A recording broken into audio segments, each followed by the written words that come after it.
21 Pilots, and you're watching Moshcam. I'll always love South Korea. It's just like one of my favorite places to be,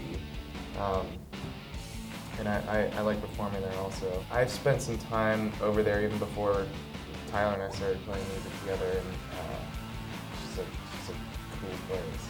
Cool people. Yeah, I like that place a lot. I think a couple of my favorite cities is Vancouver in Canada, and then Brisbane actually I really enjoy there. And I'm not saying that like I dislike Sydney or whatever, but out of all the places I've ever been, being in Australia is definitely one of the coolest places. Yes, but we didn't write it. No, I'm kidding. The national anthem of ours. Our yeah, the American national anthem. American national anthem. No, we're kidding. We're kidding. There's like, we've kind of like talked about this before, because we like to be on the same page about everything, because we're best friends. Because we're best friends. So we want to have the same favorite song. Yeah. So we've talked about it, and we're just like, I'm like, I'll make a sacrifice. If I have a favorite song that's not yours, then I'll just switch mine to yours. Right. You know what I'm saying? And that's usually how it works that way a lot. So what's your favorite song to play? We'll say it at the same time. Okay. 1, 2, 3. Ode to Sleep. Love Ode it. to Sleep. I love that song. Ode to Sleep. Love that song. Right? Don't you love it? Yeah. You love it, right, Josh? Yeah, it's my favorite. I think it's my favorite song ever written. Yeah. So playing it live. Naturally. You're welcome. Yeah. No, I know. Naps. Together. Yeah. Like if sometimes like we would play like really small venues. There's like basically like this kind of set. There's like no couches or anything in the dressing room. It's like this. So we would kind of just like put our backs up like this, and then just like sleep. Probably up until it was about 5 minutes before the show when Then we put our clothes back on. And then go out there and shred. Shred. It's like the opposite. Like it's a horrible word for what it is that we do on stage. They just go out there and jam out for a while. I hate jamming out. You ever jammed out before? When you go to festivals all over the world, they hold up very odd signs, and I saw Bob Saget's head one time. Oh. Someone just held up a huge Yeah. Bob Saget head. It's just like, right. I'm singing this song that I originally wrote for my mother, but I'm staring right into the eyes of a huge Bob Saget. Yeah, those festivals, it's just like you're looking into real life Tumblr.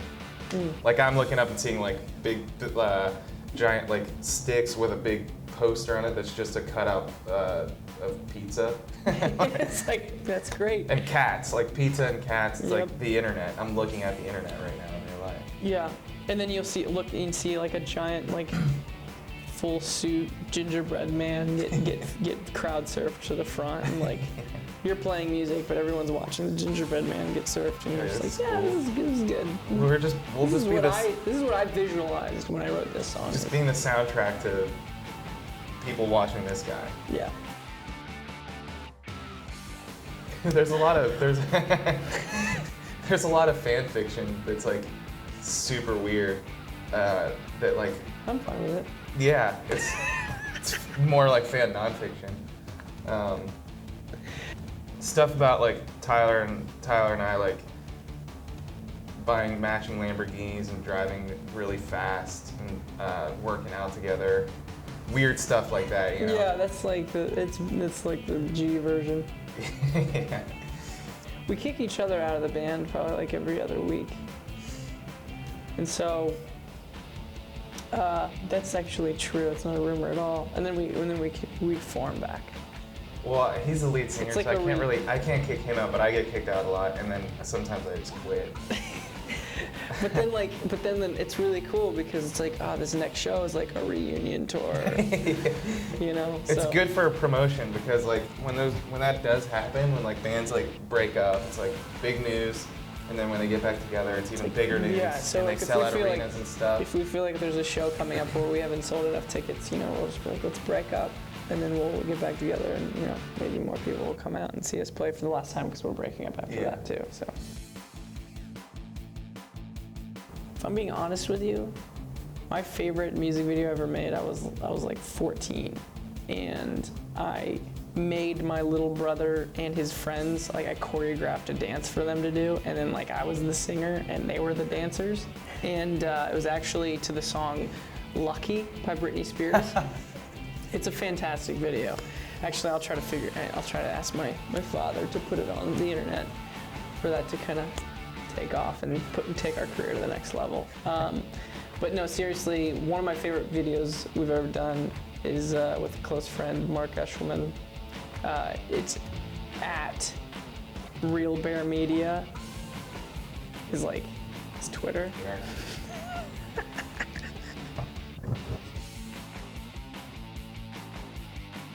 We don't get too crazy. I think that a lot of the stigma is that like you record music and then you get like really weird in the studio together, and like it's usually like a band experience. Let's all get weird and after the studio session's over, and it's just the two of us, so it's like you can only get so weird. We just leave that there's to only the two, fan fiction. Yeah, there's only two people in the band, so it's like let's all go do a ton of hard drugs. It's just like, Josh, you want to do hard drugs? Like, it's not really that cool of a conversation, so we tend to stay away from hard drugs. But I don't know, am I answering the question at all, actually? Do we have any eureka moments? What does eureka mean? It means like I found it. I found it moments? Yeah, like, Yeah, I mean, yeah, we have those moments where it's just like, we can't wait to play that live.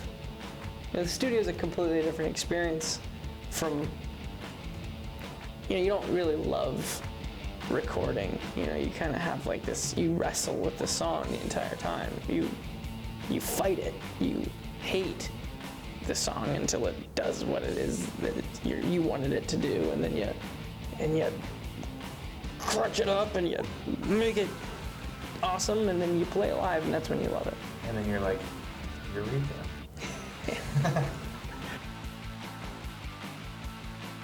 I signed an inhaler the other day. Did you? Yeah. That was cool. Did I sign that? I don't remember it. I don't think I did. You don't need this right now in case like something happens? The one kid told us that he was gay, like in front of his he like came out to his best friend, standing there with him. It was like kind of a weird experience. Yeah, we were in line. I remember that we were in line, or not, we weren't in line. People were lined up, and we were meeting everybody. And this person came up and said, "I want to just thank you for your music has given, it's given me a lot of strength and given me the ability to kind of like come out to my friend." And we're kind of just like, awesome. Yeah, that's I mean, great. like if that gives you strength to reveal that, and because I'm sure that's a very difficult thing to do. But then we realized that as he was saying it, his friend was next to him and looked at him like, and we realized he was coming out right there for the first time with us and the friend that he brought to the meet and greet. And so we were like, it was this moment where the two friends that have known each other forever looked at each other like, I don't know what was going through their heads exactly, but Josh and I were like, you want to take a picture now? Yeah, we're just like, let's all group hug right now. How do we kind of like wrap this up? Yeah. How does this end? I feel like this should be like a bigger moment. So that was cool. Yeah. To see more of this, subscribe here.